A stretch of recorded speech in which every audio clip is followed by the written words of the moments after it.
If you had to describe your biggest win in your Mhm. business, what would that win be, and how would you describe it? Yeah. I mean, it would be for certain coming back from a catastrophic bankruptcy. When you go bankrupt, they're going to help me pay CRA. They're going to help me pay off certain debtors, but this is a small city. You need to pay back your debt. So it actually took me 5 years after bankruptcy to fully pay off everyone because I paid everyone to the dollar. I didn't pay them 5 cents on the dollar like my trustee wanted. I need to do business in the city again. So that's kind of what we did. And, when all that happened, it wasn't the greatest time between me and my folks. What had happened is the receiver general basically came in and took money from everywhere that they could.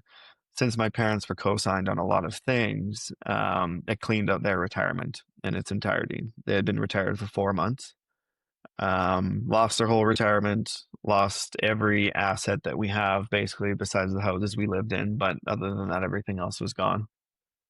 Collectively, as a family, we had one 2011 RAV4, I recall, as that became our work truck.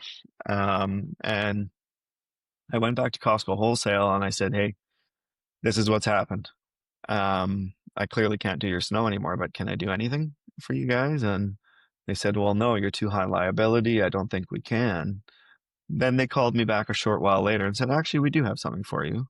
And it was the garbage pick. It's what I mean by that is actually physically picking the garbage in the parking lots of Costco's. This is done at night. If the lights are working in the parking lot, great. If they turn off automatically, it's headlamps and garbage picking. Um, Ultimately, we agreed to the contract.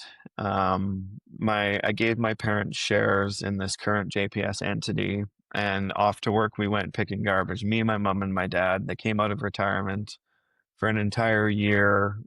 We picked the garbages at all the Costco's in Edmonton. That year we did, low six figures, enough to keep us all going. And you fast forward today, and we're on track to do 15 million this year in that organization. And we got a wonderful staff, 60 people right now. We'll crew up to 100 in the summer. It's we're a very well-oiled machine now.